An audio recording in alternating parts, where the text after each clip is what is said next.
Ayan na guys, ang ating manok na kinetsapan. Nako,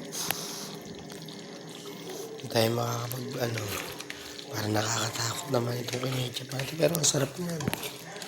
Kulang siya sa may asukal na. Sabi niya, di ko niluluto yun eh. Tinesting ko lang ang aking skill sa may kinetsapan ulit guys. Pero quality natin ang luto niya. Kompleto na yan. May bawang, sibuyas, paminta.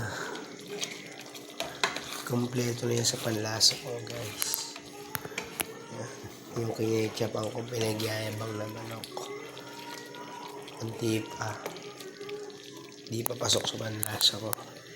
Ganyan lang guys. Thank you for watching.